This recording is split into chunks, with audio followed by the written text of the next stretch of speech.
മതനിരപേക്ഷതയ്ക്കും ജനാധിപത്യത്തിനും ഫെഡറലിസത്തിനും നേരെ ഉയരുന്ന ഭീഷണികൾക്കെതിരെ കോഴിക്കോട് ബീച്ചിൽ നടക്കുന്ന ഭരണഘടനാ സംരക്ഷണ സമ്മേളനം ഉദ്ഘാടനം ചെയ്തുകൊണ്ട് CPM general secretary Sitaram Yechury സംസാരിക്കുകയാണ്. തത്സമയം. When the freedom struggle and the people's struggle was rising against the British rule, a question arose as what should be the character of independent India. In response to as an answer to this question, three visions emerged on what should be the character of independent India. First vision, which was in the leadership of the national movement then, the Congress then, Mahatma Gandhi and the others, they had argued that independent India's character, given India's diversity in terms of languages, cultures, traditions, religions, practices, and given this diversity, which is the richest in the world, the only political structure that can maintain the unity of our country and people is a secular democratic republic. Indian സ്വാതന്ത്ര്യ സമരം എന്ന് പറയുന്നത് ഒരു നൂറ്റാണ്ട് മുൻപ് ബ്രിട്ടീഷുകാർക്കെതിരെ അല്ലെങ്കിൽ ഒരു നൂറ്റാണ്ട് കാലം നീണ്ടുനിന്നതാണ്. ഇന്ത്യൻ സ്വാതന്ത്ര്യ സമരം ഈ രാജ്യത്തിന് മുന്നിലേക്ക് വച്ചിട്ടുള്ളത് ഭരണഘടന രൂപീകരിക്കുമ്പോൾ 3 കാര്യങ്ങളാണ്.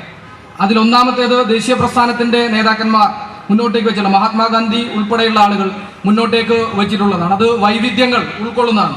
ദേശം, ഭാഷ, സംസ്കാരം എല്ലാം ഉൾച്ചേർന്നതും അതുപോലെ തന്നെ മതനിരപേക്ഷമായതും ആയിരിക്കണം എന്നുള്ളതാണ് ഇന്ത്യൻ ഭരണഘടനയെക്കുറിച്ചുള്ള ആദ്യത്തെ കാഴ്ചപ്പാട് എന്ന് പറയുന്നത്. As opposed to this, not in opposition, but as an extension of this vision, was the communist vision, which said that yes, a secular democratic republic, that is inevitable, but the struggle of the Indian people should not stop at achieving political freedom, but it should move towards achieving the economic freedom of every Indian, and that can happen only when you move towards socialism. And the communists won.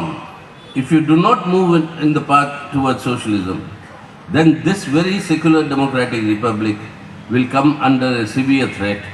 And today, 70 years after that whole struggle, that is proving to be correct. കുറച്ചുകൂടി വിശാലമായ, ഇതിനെ എതിർത്തുകൊണ്ടല്ല, എന്നാൽ കുറച്ചുകൂടി വിശാലമായ കാഴ്ചപ്പാട് മുന്നോട്ടേക്ക് വെച്ചത് ഇടതുപക്ഷമാണ്. മതനിരപേക്ഷ ഇന്ത്യ രൂപീകരിക്കുക എന്നത് മാത്രമല്ല, രാഷ്ട്രീയ സ്വാതന്ത്ര്യം നേടുക എന്നത് മാത്രമല്ല, മറിച്ച് സാമ്പത്തികമായ സ്വാതന്ത്ര്യം കൂടി നേടിയെടുക്കുക എന്നുള്ള കാഴ്ചപ്പാടാണ് ഇടതുപക്ഷം മുന്നോട്ടേക്ക് വെച്ചത്. എന്ന് പറഞ്ഞു കഴിഞ്ഞാൽ സോഷ്യലിസത്തിലേക്ക് നാം നടന്നു നീങ്ങുക എന്നുള്ളതാണ്. മതനിരപേക്ഷ ഇന്ത്യ കെട്ടിപ്പടുത്തു കഴിഞ്ഞാൽ അതിന്റെ ഏറ്റവും അവസാനത്തെ പര്യവസാനം എന്ന് പറയുന്നത് ചൂഷണരഹിതമായ ഒരു സാഹചര്യത്തിലേക്ക് നാട് കടന്നു പോകുമെന്നുള്ളതാണ്. അത് തന്നെയാണ് ഇന്ന് നമുക്ക് കാണാൻ വേണ്ടി സാധിക്കുന്നത് എന്നുള്ളതാണ് വസ്തുത. As opposed to both these visions, the Congress and Communists, was a third vision that had a twin expression. And that vision argued that the character of independent India will be determined by the religious affiliation of its people. And this twin expression that came up was the articulation of the Hindu Rashtra by the RSS and an Islamic Republic by the Jinnah-led Muslim League then. And these two defining the country in the name of the affiliation, religious affiliation of the people, was the genesis of this was the two-nation theory, saying in India there are two nations, a Hindu and a Muslim nation. And the author of this two-nation theory, the first person to have propagated, was Vinayak Damodar Savarkar, who first said that in India there are two nations. And thus emerged the third vision, which unfortunately, one part of it led to the unfortunate partition of India and the creation of Pakistan.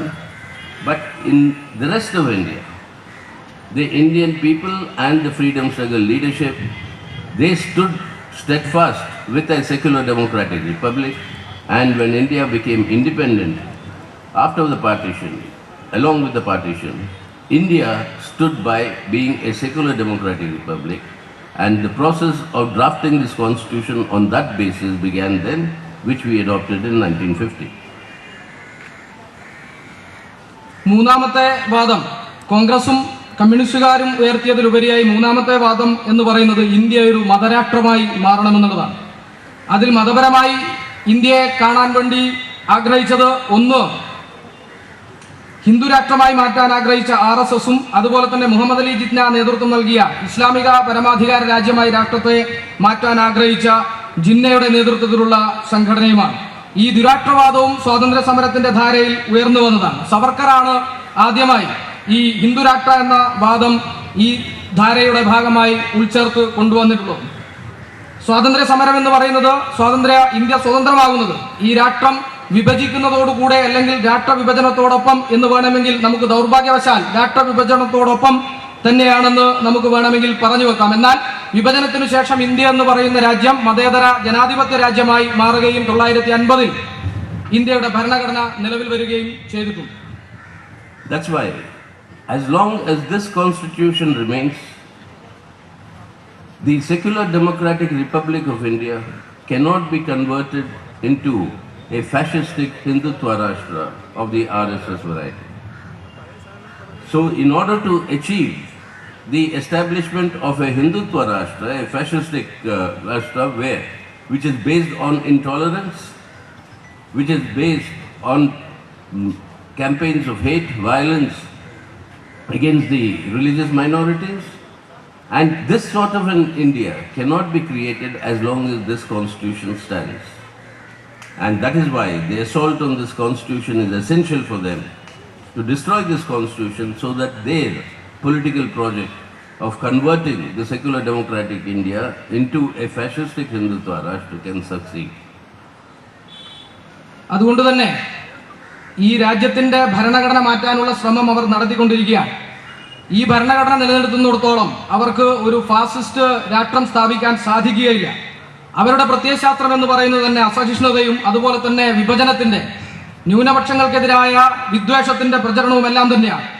ആയതിനാൽ ഈ ഭരണഘടന തകർത്തുകൊണ്ട് മാത്രമേ അവർക്ക്, ഈ ഭരണഘടനയെ നശിപ്പിച്ചുകൊണ്ട് മാത്രമേ അവർക്ക് അവരുടെ പ്രത്യയശാസ്ത്രം ഈ രാജ്യത്ത് സ്ഥാപിക്കാൻ വേണ്ടി സാധിക്കുകയുള്ളൂ. അതിനുവേണ്ടിയുള്ള ശ്രമമാണ് നടത്തിക്കൊണ്ടിരിക്കുന്നത്. So that is why if this secular democratic republic and the constitution are destroyed, and in that place you have a fascistic Hindutva Rashtra, then the concept of nationalism also changes. It's no longer Indian nationalism, but it becomes the Hindutva nationalism, whereby in this country anybody who is not a subscriber for Hindutva or a Hindu and therefore subscriber for Hindutva naturally will have to be a second class citizen, and that is articulated by them in their own documents, saying that there is no equality between individuals, which is what the constitution guarantees.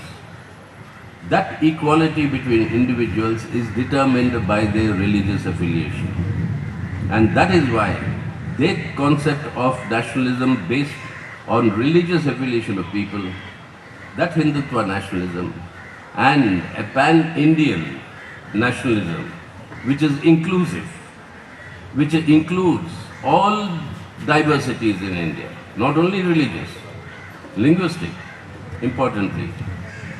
That is why the linguistic reorganization of our states took place. The linguistic divergences, the cultural divergences, all of them are treated as equal, and that is the foundation of our constitution. Liberty, equality and fraternity with justice for all, economic, political and social. This is the kernel of the Indian constitution that has to be destroyed if this Hindutva Rashtra has to be established. അതുകൊണ്ട് തന്നെ മതേതര ജനാധിപത്യ രാഷ്ട്രമെന്ന ഈ രാജ്യത്തെ തകർക്കുക എന്നത് fascist രാഷ്ട്ര സ്ഥാപനത്തിനു വേണ്ടിയുള്ള അവരുടെ ലക്ഷ്യമാണ്. ഇവിടെ ഇന്ത്യൻ ദേശീയതയെ മാറ്റി നിർത്തി ഹിന്ദുത്വ ദേശീയത സ്ഥാപിക്കാൻ വേണ്ടിയുള്ള ശ്രമം നടത്തുകയാണ്. അവിടെ രാജ്യത്ത് പൗരന്മാർ മൗലികാവകാശങ്ങൾക്ക് പകരം മതപരമായ അവകാശങ്ങൾക്ക് പ്രാമുഖ്യം നൽകുന്ന രീതിയിലേക്ക് മാറാൻ വേണ്ടി പോവുകയാണ്. അവിടെ രണ്ടാം തരം പൗരന്മാരായി മതപരമായ വേർതിരിവിലൂടെ ഒരു വിഭാഗത്തെ രണ്ടാം തരം പൗരന്മാരായി മാറ്റി തീർക്കുന്ന നിലയിലേക്ക് രാജ്യം മാറാൻ വേണ്ടി പോവുകയാണ്. അവർക്ക് ഭരണഘടന അനുവദിക്കുന്ന തുല്യത എന്നത് ഒരു കാരണവശാലും പ്രാപ്യമല്ലാത്ത രീതിയിൽ മതപരമായി മാത്രം നിങ്ങൾക്ക് അവകാശങ്ങൾ സാധ്യമാകുന്ന രീതിയിലേക്ക് ഇവർ ഈ രാജ്യത്തെ മാറ്റിത്തീർക്കാൻ വേണ്ടി ശ്രമിക്കുകയാണ്. എന്നാൽ നമ്മുടെ രാഷ്ട്രത്തിന്റെ ഭരണഘടന വിഭാവനം ചെയ്യുന്നത്, ആ ദേശീയത വിഭാവനം ചെയ്യുന്നത് ഏറ്റവും പ്രധാനപ്പെട്ടത് ഭാഷാപരമായതും അതുപോലെ തന്നെ മറ്റെല്ലാ വൈവിധ്യങ്ങളും ഉൾക്കൊള്ളുന്നതും. ഭാഷാപരമായത് എന്ന് പറഞ്ഞു കഴിഞ്ഞാൽ ഭാഷയുടെ അടിസ്ഥാനത്തിൽ സംസ്ഥാനങ്ങൾ തന്നെ രൂപീകരിക്കപ്പെട്ടിട്ടുണ്ട്. അതുപോലെ എല്ലാ തരത്തിലുള്ള വൈവിധ്യങ്ങളും ഉൾക്കൊള്ളുന്നതാണ് ഇന്ത്യയുടെ ഭരണഘടനാ അവകാശങ്ങൾ എന്ന് പറയുന്നത്. സ്വാതന്ത്ര്യം, സമത്വം, സാഹോദര്യം, നീതി എല്ലാം എല്ലാ മനുഷ്യർക്കും വിഭാവനം ചെയ്യുന്നതാണ് ഈ രാജ്യത്തിന്റെ ഭരണഘടന എന്ന് പറയുന്നത്. That is why today the Constitution being coming under attack is to establish this, and that is being based on converting the concept of nationalism from an Indian nationalism to Hindutva nationalism. The four foundational pillars of our Constitution are all under assault today. What are these four foundational pillars? Secular democracy, economic sovereignty, social justice, and federalism. Each one of these is under a severe assault today. അതുകൊണ്ട് തന്നെ ഭരണഘടന അങ്ങേയറ്റം ആക്രമിക്കപ്പെടുന്ന നിലയാണ് ഈ രാജ്യത്ത് കാണാൻ വേണ്ടി സാധിക്കുന്നത്. അവർ മുന്നോട്ടേക്ക് വെക്കുന്ന കാഴ്ചപ്പാട് ഇന്ത്യൻ ദേശീയത എന്നതിന് പകരമായി ഹിന്ദുത്വ ദേശീയത എന്നതാണ്. അവർ അതുകൊണ്ട് തന്നെ ഈ ഭരണഘടനയുടെ 4 തൂണുകൾ ആക്രമിക്കാൻ വേണ്ടിയുള്ള, ഭരണഘടനയുടെ പ്രാഥമികമായ 4 തൂണുകൾ ആക്രമിക്കാൻ വേണ്ടിയുള്ള ശ്രമങ്ങൾ നടത്തുകയാണ്. അവിടെ ഹിന്ദുത്വ ദേശീയതയെ സ്ഥാപിക്കാൻ വേണ്ടി അവർ അങ്ങേയറ്റം ശ്രമിച്ചുകൊണ്ടിരിക്കുകയാണ്. അതിലൊന്ന് മതേതര ജനാധിപത്യമാണ്, മറ്റൊന്ന് സാമ്പത്തിക സ്വാതന്ത്ര്യമാണ്, അതുപോലെ തന്നെ സാഹോദര്യവും അതുപോലെ തന്നെ സ്വാതന്ത്ര്യവും. കോഴിക്കോട്ട് ഭരണഘടനാ സംരക്ഷണ സമ്മേളനം ഉദ്ഘാടനം ചെയ്തുകൊണ്ട് CPM general secretary Sitaram Yechury സംസാരിക്കുകയായിരുന്നു. BBC-ക്കെതിരായ നീക്കം ദേശീയതയ്ക്കെതിരായ നീക്കം എന്ന തരത്തിലാണ് വ്യാഖ്യാനിക്കപ്പെടുന്നത്. BJP അങ്ങനെയാണ് പറഞ്ഞുകൊണ്ടിരിക്കുന്നത്. മാത്രമല്ല ദേശീയതയെ മറയാക്കി പല പ്രവൃത്തികളും സംഘപരിവാർ നടത്തുന്നുവെന്നും സീതാറാം യെച്ചൂരി ആരോപിച്ചു.